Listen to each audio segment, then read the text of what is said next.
Val-de-Reuil, l'une des villes les plus pauvres de Normandie. 93% de logements sociaux, un tiers des habitants sous le seuil de pauvreté. Et pourtant, c'est là qu'un écoquartier a vu le jour. Des façades colorées, toutes neuves dans un paysage bucolique. Tariq Benessin vit dans cet appartement depuis 2 ans. Dans son ancien logement, sa fenêtre donnait sur un parking. Aujourd'hui, le changement est radical. C'est agréable d'avoir cette vue, surtout quand on se réveille le matin, qu'on ouvre nos volets, qu'on a un petit rayon de soleil et qu'on a cette vue sur les maraîchers, sur les rives de l'Eure. Donc c'est un cadre vraiment agréable. Une nouvelle vue à 2 pas du centre-ville et de la gare. Les habitants de l'écoquartier ont été choisis sur des critères précis.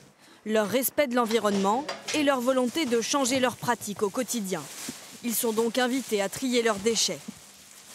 Je ne vais pas vous mentir, j'ai commencé à faire le tri depuis que j'ai habité l'écoquartier. Une prise de conscience écologique qui va de pair avec ces logements éco-responsables. Pour moi, c'est devenu une obligation de respecter cet environnement-là et de respecter le tri sélectif aussi.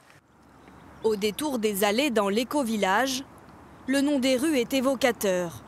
Au numéro 1 de la rue écologique, on trouve des jouets, des enfants et Virginie Follin, assistante maternelle.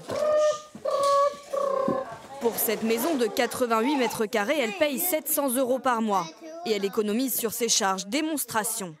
Si on regarde bien, là tout de suite il fait 23,5 degrés, alors qu'en fait, la chaudière elle est en position éteinte. Et on ne l'a pas allumée depuis très longtemps, quoi. Ça fait, je crois que limite, ça fait 1 mois qu'on ne l'a pas allumée du tout.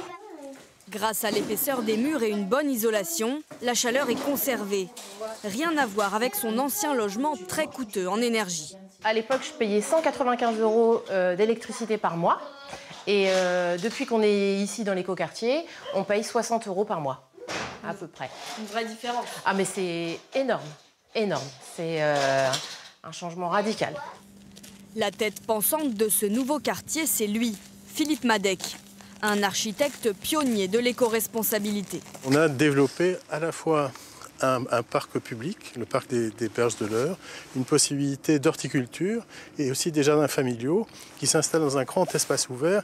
L'enjeu, c'était de ne pas lutter contre la nature, ne pas lui dire « tu ne viendras pas », mais bien de faire avec elle. Au printemps, les habitants pourront cultiver leurs parcelles de jardin. La construction de cet écoquartier coûte 10 % plus cher que celle d'un logement social traditionnel. Preuve que c'est une réussite. Dans quelques années, un autre projet similaire verra le jour à Val-de-Reuil.